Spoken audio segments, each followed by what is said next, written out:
Début octobre 2025, le président russe Vladimir Poutine a tracé une nouvelle ligne rouge concernant la guerre en Ukraine. Il a déclaré que l'envoi de missiles Tomahawk par les États-Unis à l'Ukraine détruirait toutes les relations américano-russes établies cette année. Mais cela allait bien au-delà d'une simple remarque en passant. Quelques jours plus tard, le président biélorusse Alexandre Loukachenko a menacé d'une guerre nucléaire si des Tomahawks touchèrent l'Ukraine. Ce n'était pas qu'une posture. La direction russe comprend quelque chose qui n'est pas forcément évident. Un système d'armes vieux de près de 50 ans pourrait fondamentalement modifier l'équilibre stratégique de cette guerre. Leur portée, capacité de charge et fiabilité font la différence, en autorisant l'Ukraine à frapper plus loin en Russie avec précision et sans risque de représailles. Cela est arrivé seulement quelques jours après que le vice-président américain James David Vance a confirmé fin septembre 2025 que l'administration Trump discutait activement des demandes de missiles Tomahawk de l'Ukraine. Bien qu'aucune décision finale n'ait été annoncée au moment de la rédaction de cette vidéo, la simple possibilité a provoqué une onde de choc au Kremlin. Alors, voyons pourquoi. Un système testé pour la première fois en 1972 empêche les dirigeants russes de dormir. Commençons par les spécificités de l'arme. Le missile de croisière BGM-109 Tomahawk pourrait être qualifié de bien des choses, mais certainement pas d'obsolète. Plus de 2350 Tomahawks ont été tirés en combat depuis l'opération Tempête du désert en 1991. Et l'arme a été continuellement améliorée à travers 5 grandes évolutions majeures. Après des décennies d'utilisation sur le terrain, les variantes actuelles du Tomahawk sont équipées d'une ogive hautement explosive de 1000 livres et peuvent frapper des cibles situées à environ 1600 à 2500 km, selon la configuration. Si l'on considère la distance depuis la frontière russo-ukrainienne, la plupart des grandes villes russes, dont Saint-Pétersbourg, seront à portée du missile. Selon l'Institut pour l'étude de la guerre, au moins 1945 objectifs militaires russes se trouvent à portée de la variante de 2500 km. La portée brute ne dit qu'une partie de l'histoire. Le Tomahawk est si redouté grâce à son système de guidage sophistiqué, combinant système de positionnement global, navigation inertielle, correspondance de terrain et d'images numériques. Cela permet au missile de voler à seulement 30 mètres au-dessus du sol, en épousant le relief pour échapper à la détection radar. Les tests et les spécificités des systèmes de guidage du missile indiquent qu'il aurait un écart circulaire probable de seulement 10 mètres. La moitié des missiles tomberont dans un rayon de 10 mètres de leur cible. Cette portée accrue est directement causée par l'arme. Doté d'un turboréacteur à double flux, il croise à environ 770 km/h, offrant une meilleure efficacité énergétique que les turboréacteurs classiques, malgré une vitesse plus faible. En théorie, il faudrait plus de temps au Tomahawk pour atteindre sa cible, mais sa trajectoire de vol à basse altitude lui permet de passer sous n'importe quel radar ennemi. Littéralement. Le turboréacteur à double flux est également plus silencieux que le turboréacteur traditionnel, utilisé à des fins militaires, et il dégage une signature thermique plus faible, ce qui le rend moins susceptible d'être détecté. Ses capacités ont été testées lors de la guerre du Golfe en 1991, où les Tomahawks ont joué un rôle clé dans les frappes initiales, avec 242 missiles sur 290 atteignant leur cible. Seuls les Tomahawks et les F-117 étaient jugés capables d'attaquer les cibles très défendues de Bagdad, considérées comme plus redoutables que toute défense d'Europe de l'Est de la guerre froide. Récemment, les Tomahawks ont frappé des cibles iraniennes en 2025, détruisant efficacement des installations nucléaires et les systèmes de défense russes voisins. Peut-être plus important encore, la dernière version des Tomahawks peut être redirigée en plein vol. Un opérateur peut rediriger le missile vers l'une des 15 cibles préprogrammées, ou vers de toutes nouvelles coordonnées système de positionnement global, puisque le missile peut théoriquement se connecter au satellite en temps réel. Il peut même renvoyer des images d'évaluation des dégâts de combat, permettant au commandant d'évaluer l'efficacité des frappes en temps réel, et d'ajuster les attaques suivantes en conséquence. Les nouvelles variantes du Tomahawk intègrent aussi l'ogive à effets multiples, programmable pour viser des cibles légères ou des bunkers renforcés sans changer l'ogive. Grâce à cette flexibilité, l'Ukraine n'aurait pas besoin de missiles différents selon les cibles. Elle pourrait employer la même arme contre des quartiers généraux dépôts de munitions ou installations militaires fortifiées. Mais c'est là que la situation de l'Ukraine se complique.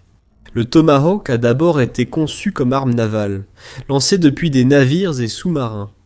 L'Ukraine ne dispose ni de navires adaptés au Tomahawk, ni de sous-marins.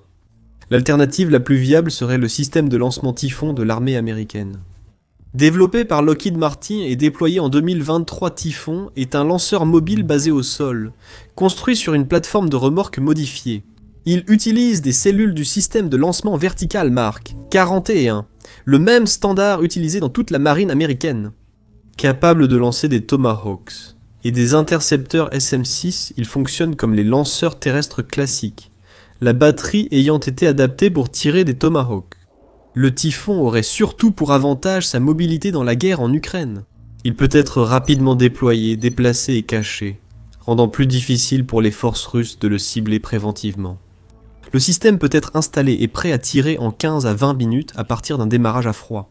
Et sa mobilité signifie que les forces ukrainiennes pourraient utiliser des tactiques de tir et de déplacement, en lançant des salves avant de se repositionner pour éviter les tirs de contre-batterie. Une autre option similaire est le futur Oshkosh X MAV, qui a été présenté relativement récemment, en octobre 2025, et qui n'a jamais réellement été utilisé par les forces américaines.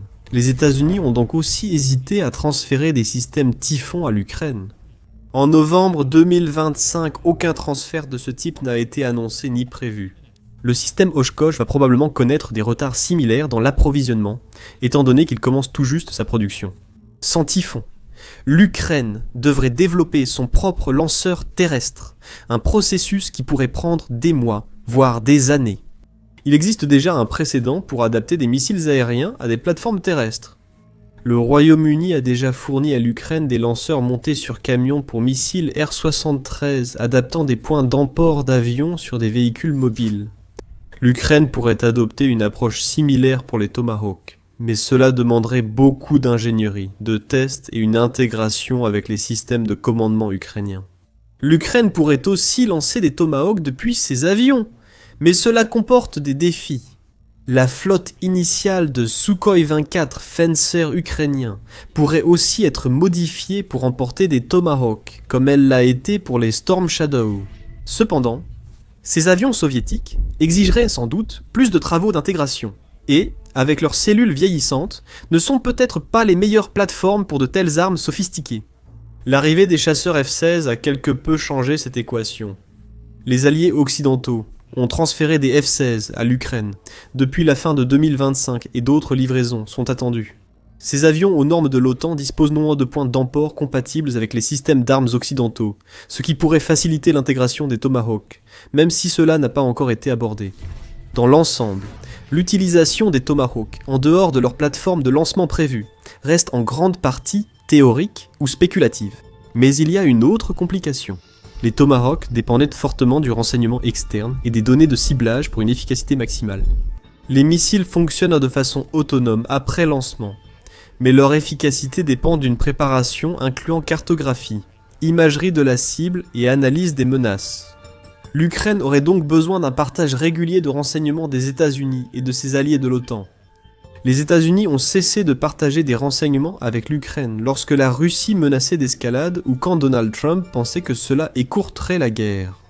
Même si le blocus n'a duré que quelques jours, un précédent suggère qu'il pourrait se reproduire, surtout si Vladimir Poutine tient sa promesse d'escalade après le transfert de missiles Tomahawk à l'Ukraine. Peu importe que le lanceur soit livré ou non. Cette dépendance au renseignement et à la technologie de l'OTAN contraste avec l'industrie ukrainienne, qui a créé plusieurs modèles de drones à courte et longue portée réussis. Les fabricants ukrainiens affirment avoir une capacité de production pouvant atteindre 8 millions de drones par an, avec une estimation plus prudente d'environ 4 millions de drones tous types confondus, selon les prévisions pour début 2025 qui... Pour comprendre si les Tomahawks modifieraient réellement le calcul stratégique de l'Ukraine, nous devons les comparer aux systèmes de frappe à longue portée dont l'Ukraine dispose déjà.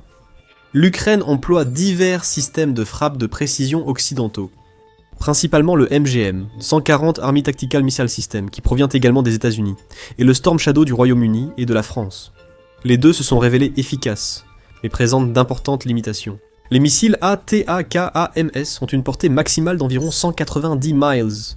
Ils sont très précis, et transportent une ogive de 500 livres, mais Leur portée limite l'Ukraine à frapper des cibles relativement proches de la ligne de front ou juste à l'intérieur du territoire russe. L'Ukraine a utilisé les ATACMS efficacement contre des dépôts de munitions, des postes de commandement et des systèmes de défense aérienne. Mais l'arme ne peut pas atteindre des cibles stratégiques en profondeur à l'intérieur de la Russie. Les missiles Storm Shadow étant également la portée de l'Ukraine, avec une portée opérationnelle d'environ 240 km. Contrairement aux Tomahawk, les Storm Shadow sont des missiles de croisière aéroportés. Comme eux, ils suivent le terrain et utilisent contre des systèmes de guidage sophistiqués. Malgré leur portée moindre, utiliser des Su-24 pour s'approcher du front peut leur offrir quelques kilomètres de plus, mais cela augmente tout de même le risque pour l'avion qui le déploie. La portée de 1000 miles du Tomahawk change complètement la liste des cibles possibles. Des Tomahawks lancés depuis le centre de l'Ukraine pourraient frapper des bases aériennes près de Voronej, des bunkers de commandement à Rostov-sur-le-Don, des dépôts de munitions dans toute la Russie occidentale, et même des installations à Moscou même. Plus importante encore, ils pourraient menacer l'usine de drones Shahed à Yelabuga, au Tatarstan, qui produit des milliers de drones kamikazes pour attaquer les villes ukrainiennes. Comme indiqué, l'Ukraine a développé d'impressionnantes capacités indigènes de frappe à longue portée, notamment des drones capables de parcourir de longues distances. En 2024 et 2025, les drones ukrainiens ont frappé des cibles à plus de 600 miles en Russie, visant raffineries, bases aériennes et sites industriels. Le point culminant de ces opérations a été l'opération Toile d'araignée, menée en juin 2025. Les forces spéciales ukrainiennes ont fait passer clandestinement environ 120 drones en Russie à l'aide de camions, les dispersant sur 5 bases aériennes différentes à travers le pays. La cible la plus éloignée, la base aérienne de Belaya en Sibérie orientale, se trouve à près de 4500 km de la frontière ukrainienne. Une fois en position, les drones ont été activés et pilotés via les réseaux mobiles pour effectuer des frappes kamikazes sur des avions stationnés. L'opération a détruit ou endommagé 41 bombardiers stratégiques, dont des 295 et 222 M3 irremplaçables, soit environ 1/5 de la flotte nucléaire russe. Le raid a démontré que l'Ukraine pouvait déjà frapper des cibles à des distances supérieures aux capacités des Tomahawk. Pourquoi les Tomahawks sont-ils importants ? Leur durabilité et leur charge utile en sont la raison. L'opération Toile d'araignée était une mission spéciale brillante et unique, demandant des mois de préparation, une infiltration approfondie et un risque opérationnel élevé. Les drones ukrainiens longue portée transportent des ogives de 45 à 70 kg capables d'endommager des avions ou d'incendier des dépôts de carburant, mais pas de détruire des structures renforcées. Les Tomahawk, eux, peuvent être tirés plusieurs fois depuis l'Ukraine et disposent d'ogives lourdes capables de percer le béton armé et de détruire des centres de commandement souterrains. Plutôt que de compter sur l'infiltration secrète et la navigation par réseau mobile, l'Ukraine pourrait mener des frappes massives de Tomahawk depuis des positions sécurisées, submergeant les défenses aériennes par le volume ou l'invisibilité. Le calcul économique est également significatif. Bien que les coûts exacts ne soient pas rendus publics, les estimations suggèrent que les Tomahawk coûtent environ 2 millions de dollars par missile. Les drones sophistiqués à longue portée de l'Ukraine coûtent probablement plusieurs centaines de milliers de dollars chacun, mais ils nécessitent une planification approfondie et une infrastructure de soutien importante pour des missions de pénétration en profondeur. Les Tomahawk offrent une option de frappe plus simple, bien que plus coûteuse, qui ne dépend pas de réseaux d'infiltration ou d'opérations secrètes. Plus important encore, les Tomahawk offriraient à l'Ukraine la capacité de frapper en temps réel des cibles éphémères. Si les services de renseignement occidentaux détectent une cible de grande valeur, comme un poste de commandement mobile ou un officier supérieur en visite, l'Ukraine pourrait lancer des Tomahawk en quelques heures, sans attendre des semaines pour déployer des drones en infiltration. Évidemment, une autre partie intervient dans cette guerre, et les Tomahawk pourraient perturber la capacité de la Russie à contrôler le rythme et l'initiative. La Russie utilise les batteries S-400 Triumph pour la défense aérienne de zone, et les systèmes Pantsir pour protéger les sites stratégiques. Si l'Ukraine obtient des Tomahawk, la Russie devra choisir. Elle peut maintenir les positions défensives actuelles près des lignes de front et des territoires occupés, en acceptant le risque de frappe de Tomahawk. Ou elle pourrait se replier plus loin en Russie pour protéger des bases ou centres vitaux, créant ainsi des failles que les avions et drones ukrainiens pourraient exploiter. Les forces ukrainiennes ont déjà montré un grand succès en affaiblissant la défense aérienne russe par des attaques soutenues. Le renseignement militaire estime que la Russie a perdu environ 24 radars de défense aérienne précieux et 17 centres de commandement jusqu'en 2024. Des batteries S-400, des postes de commandement et des lanceurs ont été endommagés ou détruits par des frappes ukrainiennes avec des armes existantes. La Russie commence lentement à manquer d'options avancées pour se protéger contre les missiles Tomahawk, et Poutine le sait, d'où cette posture agressive pour bloquer le transfert. Ensuite, les frappes sur les dépôts de munitions, en 2024 et 2025, montrent que l'Ukraine peut facilement localiser et éliminer des cibles stratégiques vitales.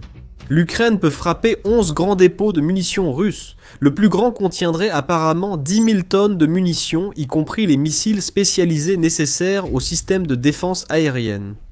Avec les Tomahawk, les attaques de l'Ukraine pourraient s'accélérer et atteindre un nouveau niveau de létalité, en ciblant non seulement les stocks de munitions, mais aussi les réseaux ferroviaires, les convois d'approvisionnement et les installations de production qui alimentent la machine de guerre russe. Enfin, la portée supplémentaire est l'élément le plus important de l'équation. Prenez par exemple l'usine de drones Shahed à Yelabuga. Cette installation est devenue un nœud crucial dans la stratégie de guerre d'usure de la Russie, produisant des milliers de drones kamikazes bon marché pour attaquer les villes et les infrastructures ukrainiennes. Elle est aujourd'hui accessible à l'Ukraine, mais seulement via des opérations spéciales très complexes, comme l'usage de drones longue portée. Cependant, une seule salve de missiles Tomahawk pourrait aussi dévaster ce site et réduire fortement la capacité de la Russie à mener une guerre rapprochée. Il y a aussi les infrastructures pétrolières et gazières. L'économie russe reste fortement dépendante des exportations de pétrole malgré les sanctions. Les attaques de drones ukrainiens ont jusqu'à présent entraîné une réduction de 20% des capacités de traitement du pétrole. La charge utile limitée de ces drones exige plusieurs appareils et attaques pour obtenir un résultat. Les ogives nettement plus grandes des Tomahawks causeraient des dégâts considérables en une seule frappe. Elles pourraient, potentiellement, mettre des raffineries hors service pendant des mois plutôt que des jours. Elles pourraient aussi cibler des raffineries et oléoducs plus éloignés, réduisant la capacité de la Russie à transporter du pétrole entre l'Extrême-Orient et l'Ouest. Ainsi, l'avenir demeure incertain, surtout concernant l'efficacité de l'utilisation des Tomahawks par l'Ukraine. D'une part, il est impossible de savoir combien de missiles les États-Unis prévoient réellement d'envoyer à l'Ukraine, puisque l'on estime que les États-Unis en ont environ 4000 en stock. Dans ce contexte, il n'est pas clair à quel point les systèmes de guidage et de navigation des Tomahawk sont efficaces en profondeur sur le territoire russe, ni à quel point ils sont vulnérables face aux défenses russes. On ignore si l'Ukraine aurait besoin d'un, plusieurs ou d'une douzaine de Tomahawk pour détruire un poste militaire russe. Cela est directement lié au coût d'acquisition, car un seul Tomahawk représente un investissement bien plus important que les drones à usage unique sur lesquels l'Ukraine se concentre actuellement pour une utilisation nationale. L'Ukraine devrait donc sans doute revoir la priorisation de ses cibles. Même avec quelques centaines de Tomahawk, chaque tir comptera. Des cibles de grande valeur, comme l'usine Shahed, les nœuds stratégiques de défense aérienne, les principaux dépôts de munitions et les centres logistiques critiques, auraient probablement la priorité sur des cibles moins protégées que les drones ukrainiens actuels pourraient craindre. En théorie, l'une des meilleures tactiques pourrait être de neutraliser les défenses aériennes russes, en utilisant des Tomahawk pour détruire les batteries S-400 et similaires. Ce qui est tout à fait à la portée d'un seul missile, l'Ukraine pourrait créer des brèches dans le réseau de défense russe. Des frappes supplémentaires pourraient cibler plus de dépôts de munitions, centres de commandement et sites de production. Enfin, les avions et drones ukrainiens pourraient exploiter la dégradation des défenses aériennes pour mener des opérations soutenues dans un espace aérien auparavant contesté. La Russie s'adapterait sans doute. Après l'acquisition de Tomahawk par l'Ukraine, un déploiement plus mobile des systèmes de défense aérienne, un renforcement des infrastructures critiques et davantage de camouflage sont probables. Mais l'adaptation demande du temps et des ressources, et chaque rouble dépensé pour renforcer les installations à l'arrière est un rouble qui n'est pas disponible pour les opérations en première ligne. La question stratégique est de savoir si les Tomahawk pourraient changer la trajectoire de la guerre, ou seulement causer des dégâts supplémentaires mais gérables à l'infrastructure militaire russe. La réponse dépend sans doute de facteurs dépassant l'arme elle-même. Combien de missiles l'Ukraine recevra-t-elle? À quelle vitesse l'intégration se fera-t-elle et des approvisionnements supplémentaires seront-ils prévus pour soutenir des frappes prolongées? Mais tout cela est souligné par l'énorme boîte de Pandore géopolitique que représente le transfert lui-même. L'administration Trump a adopté une approche imprévisible du conflit russo-ukrainien, plongeant alliés et adversaires dans l'incertitude sur les intentions américaines. En 2025, la position du président Donald Trump envers la Russie a été bien plus conciliante que prévu par de nombreux alliés de l'OTAN. Après l'échec des négociations de paix avec la Russie et l'Ukraine au début de l'année, l'administration s'est nettement retirée de toute pression active sur la Russie, adoptant à la place une approche plus transactionnelle. L'accent était mis sur le partage des charges avec les alliés européens. À plusieurs reprises, en 2025, l'administration a menacé de réduire ou de supprimer l'aide militaire à l'Ukraine, arguant que les nations européennes devaient assumer une plus grande part du fardeau financier. Cela a conduit à une situation où l'Europe est devenue un soutien financier, militaire, mais aussi moral et géopolitique pour l'Ukraine. La coalition des volontaires, dirigée par la France et le Royaume-Uni, s'est engagée à fournir 40 milliards d'euros, soit 46 milliards de dollars en soutien militaire pour 2025. Ceci correspond aux engagements antérieurs pris à l'OTAN. Sans l'aide américaine, l'Allemagne a fortement accru ses dépenses militaires. La France et le Royaume-Uni envisagent d'étendre leur dissuasion nucléaire à d'autres pays européens. Des pays comme la Roumanie et le Danemark établissent des relations d'approvisionnement militaire directes avec l'Ukraine.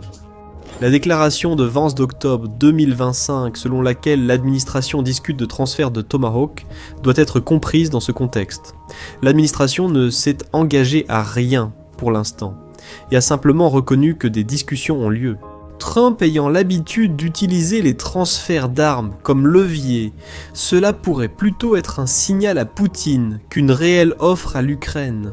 Trump a lui-même tenu des propos ambigus sur les Tomahawks. Lors d'une interview, il a dit avoir demandé à Poutine « Cela te dérangerait si je donnais quelques milliers de Tomahawks à ton opposition ?» avant de préciser qu'il n'aimait pas cette idée. Ces déclarations révèlent que Trump pourrait utiliser la possibilité d'une escalade comme monnaie d'échange, tout en maintenant une ambiguïté sur ses intentions réelles. L'administration américaine pourrait de nouveau faire pression sur la Russie pour négocier, en utilisant le signalement de l'armement de l'Ukraine, plutôt qu'une proposition d'armistice bancale. Cela laisse néanmoins l'Ukraine incertaine, incapable de planifier sur un élément qui ne dépend finalement pas d'elle. Puis il y a la rhétorique nucléaire russe. Vladimir Poutine a menacé à plusieurs reprises de réponses nucléaires face à diverses escalades, aux discussions sur l'adhésion à l'OTAN, aux livraisons d'armes avancées, aux frappes sur le territoire russe, et maintenant, potentiellement, au transfert de Tomahawk.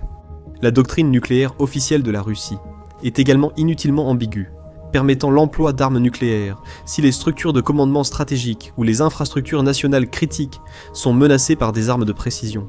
Les Tomahawks pouvant frapper en profondeur en Russie atteignent sans doute ce seuil, du moins selon Moscou. La Russie a aussi souvent crié au loup. Des menaces canchouans similaires ont suivi les livraisons de High Mobility Artillery Rocket System, les transferts d'Army Tactical Missile System, le déploiement de F-16 et l'autorisation de frapper la Russie avec des armes occidentales. Aucune n'a déclenché l'escalade nucléaire prophétisée. Et c'est là que réside l'inconnu crucial. Où se situe exactement le seuil réel de la Russie ? À quel moment Moscou jugerait-il rationnel d'utiliser des armes nucléaires, malgré les conséquences catastrophiques ? Nul ne le sait. Peut-être même pas Vladimir Poutine, dont les décisions sont restées imprévisibles durant le conflit. Les États-Unis et l'Ukraine doivent donc peser le risque nucléaire face aux avantages du transfert de missiles Tomahawk. Vu ce que l'Ukraine a déjà accompli, on ignore combien de missiles suffiraient à donner un avantage réel.